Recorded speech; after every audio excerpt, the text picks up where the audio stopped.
Well, good morning, beloved of God. Good morning. This is the day that God has made. Let us rejoice and be glad in it.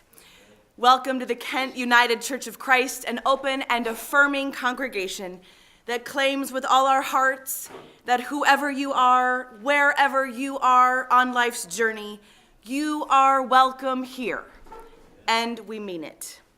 We do not come as perfect people, but as people perfectly loved by God. Our very own Steve Luke is preaching this morning. A member of the Worship and Arts Ministry, he made what I thought was a beautiful suggestion, and of course, I looked at him and invited him to do what he had suggested. Thus, here he is. I am so pleased that he said yes, and that he will be sharing his story with all of us today. Let us worship our God. Please stand in body or spirit. People of God, join the crowd. Don't let the parade pass you by. We're here. We're welcome just as we are. Let's praise God. Bring your whole selves. Leave no part behind. We're here. We're accepted just as we are. Let's praise God. Show the world who you are. Witness to the love that knows no bounds. We're here. We're loved just as we are. Let's praise God. Join together across differences. Rejoice in the many colors of the rainbow. We're here. We're celebrated just as we are. Let's praise God. Worship God in the beauty of this holiness. We are the family of God. We're here. We're the beloved children of God. Let's praise our Lord. Beloved ones of God, hear the good news. In Jesus Christ, we are a new creation. God has reconciled us to God's self and to each other through the love and grace made tangible and touchable in Christ. In the light of God's love, we are free to live fully and wildly, affirmed and accepted as beloved children of God, joined together with our loving partner, capital P. Let our lives bring joy, justice, and compassion into the world. May the peace of Christ be with you always. And also with you. Please share that peace with one another. A reading from the New Testament, Matthew 19:13-15.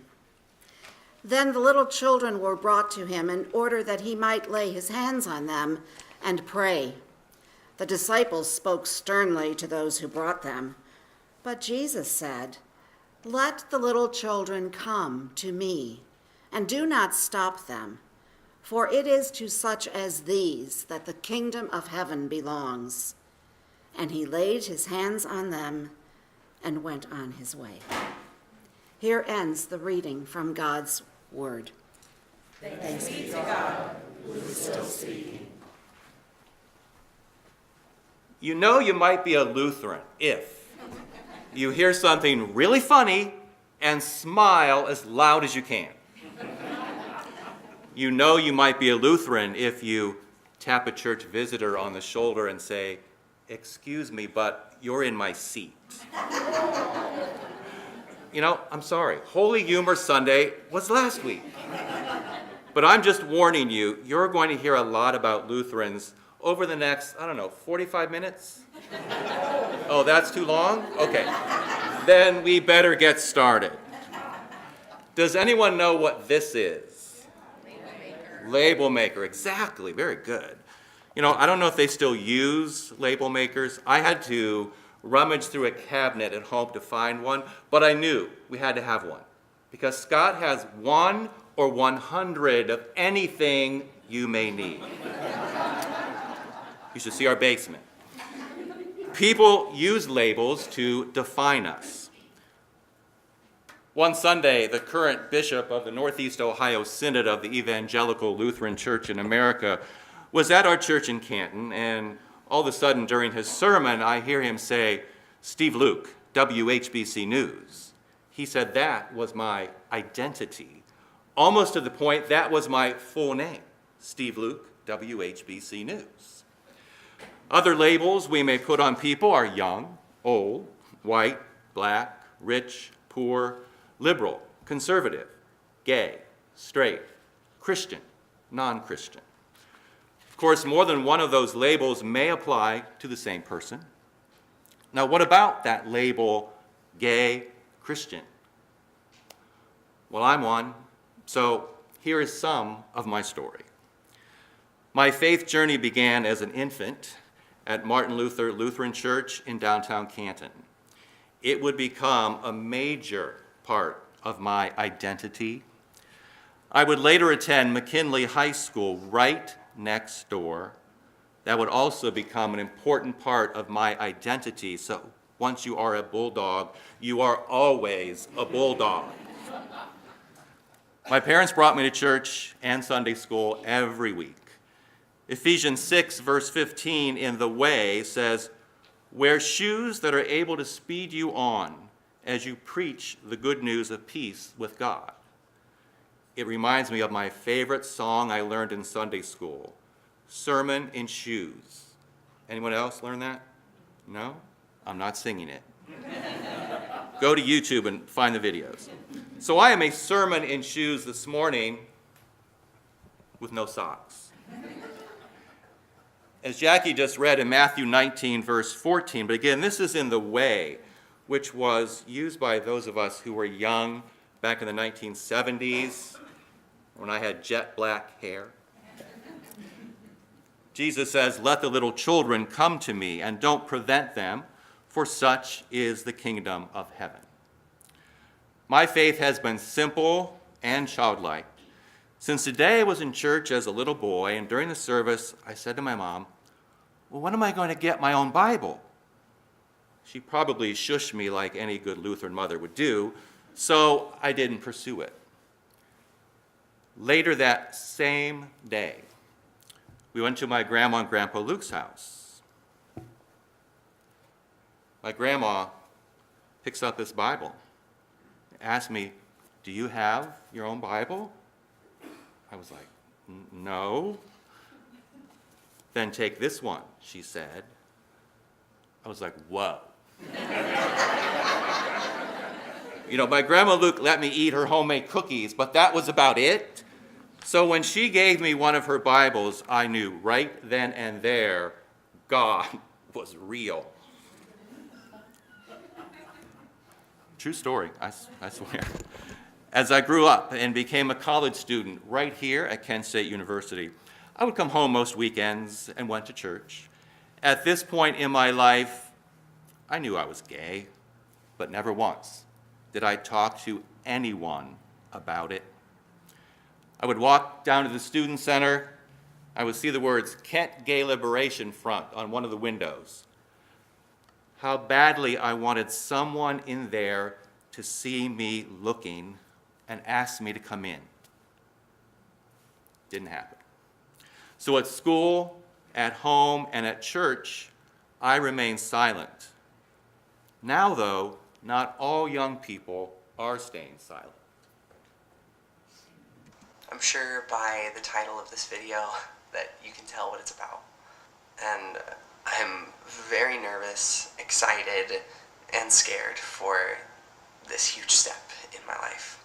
I've thought and prayed long and hard about what would be the best way to go about this, and seeing how videos have been such a positive form of communication for me in the past, I thought that this would be the best way.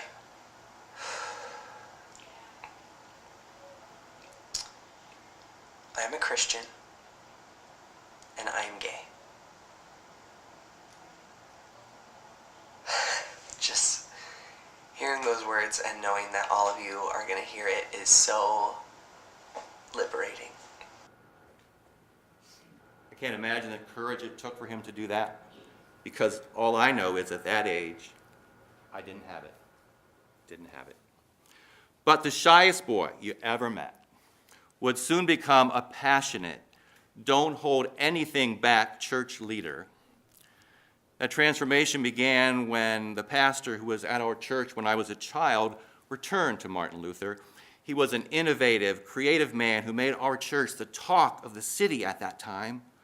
So as an adult, I was so excited to be able to work with him. Time came, though, he went into rehab for alcoholism. While in rehab, I received a letter from him telling me the reason he is an alcoholic is because that is the only way he can deal with his homosexuality. I thought, why is he telling me this secret? Pastor Gold would later leave the church after he and his wife divorced. For me, though, that was a key moment in my faith journey when I realized the pastor I respected most in my life could be called to the ministry with all his weaknesses and as a gay man. As loved as he was by most people in the congregation, I thought I too will surely feel that love. But the church I loved was slowly dying. Now, I must admit, I left that church a few times, mainly to get out of my parents' shadow. See, they were very active in the church, and they did throw the wildest Sunday school parties you ever wanted to attend. But I needed my own identity.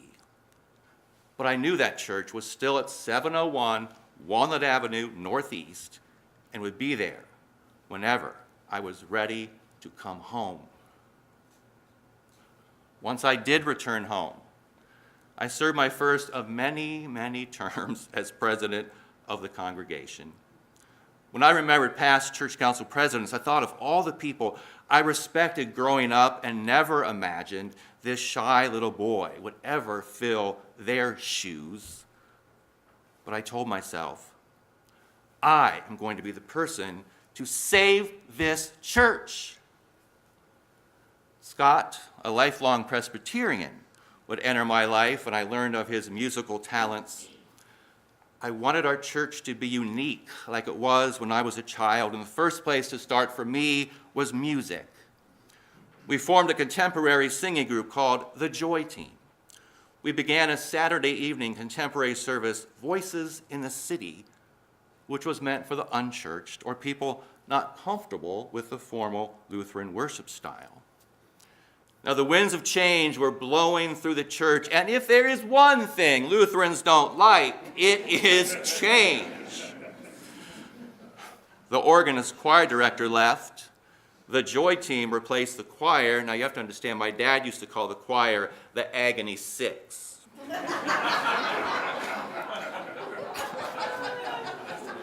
Yeah, that was my dad. But we were without an organist. No one qualified applied. So as a pianist and keyboard player, Scott over here says, well, how hard can it be? So he started practicing the organ, started taking lessons. I get to an executive committee meeting, and Pastor Larry says, we need to hire Scott. My response, are you sure we shouldn't keep looking? Scott would tell Pastor Larry, the moment him coming on board created any problems for me, he would step aside. Scott and I quietly, who am I kidding? Not always quietly, went on trying new things we truly believed were best for the future of the church. Scott and I never wanted to become the poster children for gay Christians. We both continued to feel the love until one night the phone rang. And it's a woman from the church who had known me since I was born. She said, the sight of you and Scott makes me want to vomit. I held the phone in silence. Shocked, my German Lutheran temper didn't come out as she continued to repeat that over and over again. Pastor Larry then tells me he is retiring, and now I have to lead the congregation in finding a new pastor, if that was even possible. After one disappointing interview after another, the synod sent us a 35-year-old to interview. I meet him for the first time. Tall young man, tall, but he has an earring, okay. A painted little fingernail. There was a significance to that, I forget what it was now. And a shaved cross on the top of his head. Well, I wanted our church to be unique again. You know, here is the person for that. So this was a perfect time for my reign of terror as president to end. However, I was asked to stay on. But I said, I have lost track of how many years I have been president. I am mentally and physically drained. And we have this new young pastor starting soon. This is the perfect time for me to say, my work is done here. Less than 2 years later, church council would come to the congregation and announce its recommendation to close the church. At the congregational meeting, a lady who had been a family friend since I was a child looked back at me as I sat near the rear of the sanctuary. That is where all good Lutherans sit, by the way. Her look said, "Please, do something to stop this." I thought I was now one of those past presidents I respected so much as a child. But I vowed not to voice any opinions after I finished my year's run as leader of the congregation. The vote to close the church was tabled that day. Several days later, I broke my promise to stay silent. I emailed church council members, the pastor, and others, challenging them not to give up. On a Saturday afternoon, I received an email from a member. Scott intercepted this email that he said was full of hateful gay slurs. To this day, he has never told me what was in that email. Scott immediately resigned. We stayed away from the church for the final months. I then did attend the final service along with my mom, who had been at that church and she was a little girl. We tearfully said goodbye to our church home and church family. I took that closing very personally. I felt so guilty about not staying on as president. I believed I let down so many people. I didn't save my church. Our urban church would merge with a suburban Lutheran congregation. Scott and I attended a few times. Each time felt an unwelcome vibe. In August 2009, the Evangelical Lutheran Church in America voted to allow non-celibate gays and lesbians to lead parishes, but of course, each congregation was able to decide whether it wanted to choose a gay pastor. Within weeks of this historic vote, a group of members asked the pastor to resign in protest of this decision. He refused, and around 100 members left that church. At this point, I was so relieved the name Martin Luther was not integrated after that merger, which occurred just 4 months earlier. A few times we also attended the only Lutheran church in Stark County that had seen any growth in the last 10 years. After I emailed the pastor, who I knew, and told him, we're having a hard time finding a church where we feel welcome, and he did not respond, I assumed we weren't welcome there either. And the church's slogan, where love lives. My dad grew up at the Reformed Church downtown. As many of you know, Reformed Church later became a UCC congregation. I thought, well, maybe I should honor his roots and go to that church, which I attended a few times when my grandparents took me there as a little boy. However, its members voted to leave the UCC, opposed to its acceptance of gays and lesbians, along with other reasons. We're then attracted to this megachurch. Dynamic pastor, uplifting contemporary music, and nearly 1,000 worshipers at each service. The pastor on occasion made comments in his teachings that seemed to indicate he was supportive of gays and lesbians. You know, when a pastor says he would die for his gay friends, what else are you supposed to think? However, a study done earlier this year showed none of America's 100 largest megachurches report having LGBTQ affirming policies. That study shows most megachurches are not eager to articulate their stance on LGBTQ inclusion if they can avoid it. So we're at this megachurch for, I think it was about 2 years. We invite some family members to attend one of the Easter services on Saturday evening. Now you see, this church also had Christmas Eve, Christmas Eve Eve, and Christmas Eve Eve Eve services. I did. Well, my cousin gets there before we do, and she greets us with this troubled look. She proceeds to say she went into the church bookstore, and there are several books that appear to be anti-gay. I asked the pastor about these books. He later replied, well, they reviewed them, and some of them have been removed. So we saw that as a small victory and continued to worship there. Later, there was a notice in the bulletin they were looking for a keyboard player, and always acting as Scott's agent, right, Molly? Mm-hmm. I submitted his resume for him. It's just what I do.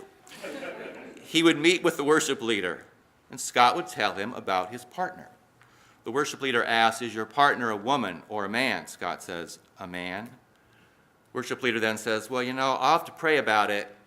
I'm really not comfortable with that. So after a few weeks, Scott is informed a gay person cannot represent the church on stage, and he cannot be a keyboard player for worship services. I, of course, did not stay silent and contacted the pastor about the worship leader's comments and decision. He said, well, this issue is different than the bookstore issue, but you can still worship here and you can still contribute financially, but you can't be a leader here. Still taken aback, but not deterred, I emailed the pastor's wife because she was the worship leader when we first started going there. I was certain she would be appalled by this decision. After all, she has a gay brother. She concurs with the worship leader's decision and says she would have done the same thing. She adds, yeah, I know, it's a shame being gay is the worst sin. Okay, well, we raised the white flag on that. We were finished with that church. And really at that point, all churches. M.J. Nixon is the CEO of Uprooted Heart, a ministry devoted to helping those struggling with homosexuality and transgenderism find Christ. Now, even though I don't agree with the group's belief, gays can become straight, I do agree with her when she says this. The church should be the number one thing people think about as the safest place to go and be open about what they're going through. Amen. With that said, there was just something missing in our lives during the time we did not attend worship. One October afternoon back in 2013, while working at our store, I was bored, as I often am, and went online and typed in Kent State University. I thought, well, I'll just see what's new at my alma mater. I come across this post from a Kent State student asking if there was any church in Kent that was gay-friendly. Another student responds, Kent United Church of Christ, and I believe their pastor is gay. Well, I'm right to the church website. Okay. I got to check out this place, and who is this pastor? So I check out all about the church and Pastor Dave. I come home, I tell Scott all about the church. I said, well, there is one thing. What's that? It's in Kent. We live in North Canton, for those of you who don't know that. Well, we thought, it can't hurt to check it out once. So 2 days later, we attended worship here.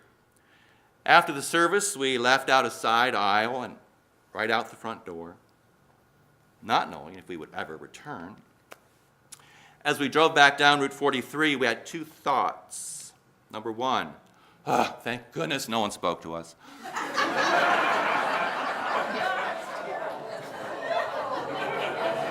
Number two,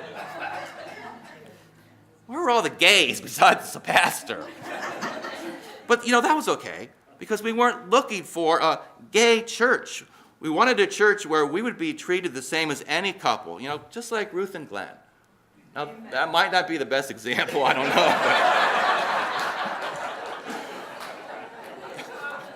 We weren't looking for a congregation either where members gave special attention to us just because we're gay. But I will admit this. You do need some gay men at your church to spruce up the Christmas decorating.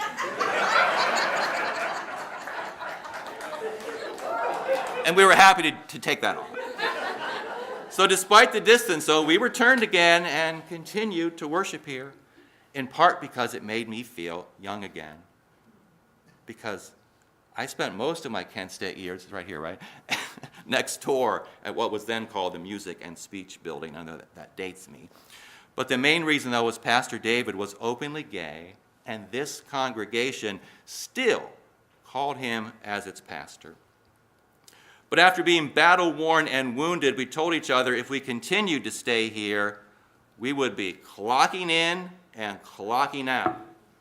You see, that didn't work, right? It took us more than a year to join the church, following a night of wine drinking at Gervasi Vineyard with Pastor Dave. We have continued to feel the love these past 5 years. You know what? There have been a few times we have even been taken aback by it. There was a night shortly before the Supreme Court vote on gay marriage when Barb Watson comes up to some of us and says, "I hope you are praying for Justice Kennedy." Why, is he sick? She explained to us he was the key vote on gay marriage. Well, truthfully, I hadn't given it much thought. Growing up, I never believed marrying another man was ever going to be an option. So I nervously laughed and said to Barb, "Well, you know what? Neither one of us has asked the other to get married." After the Pulse nightclub shooting in Orlando, I paused a bit when rainbow flags were passed out to be put outside the front of the church, as they are this morning. My first instinct was, if I do that, they'll think I'm gay. Oh, wait. I already knew that, but I don't need to worry about that here. And for that, I say thank you. Amen. I'm not done.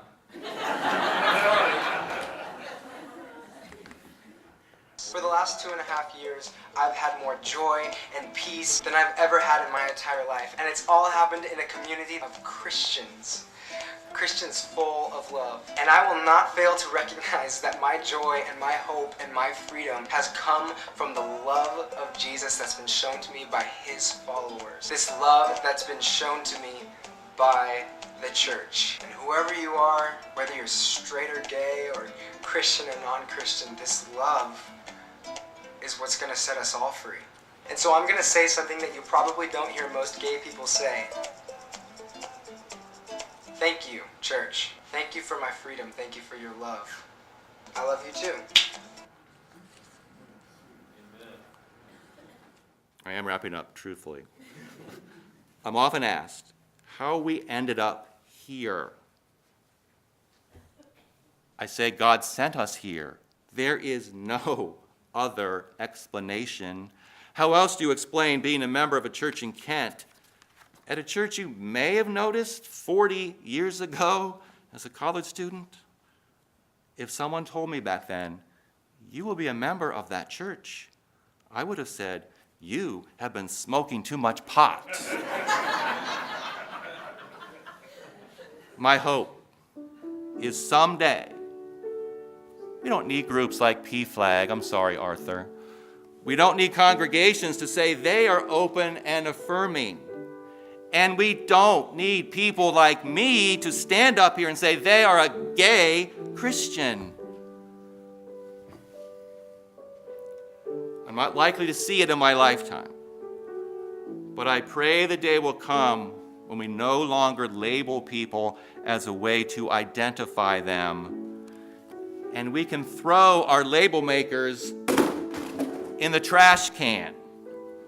Because Jesus loves me just as I am. Amen.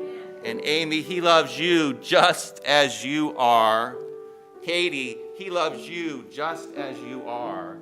And Scott, he and I both love you just as you are. Please join us in Just As I Am.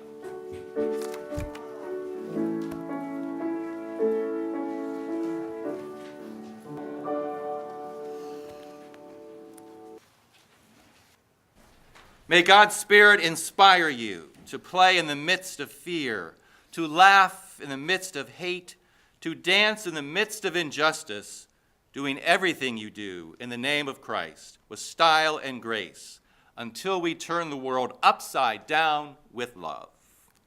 Amen. Amen.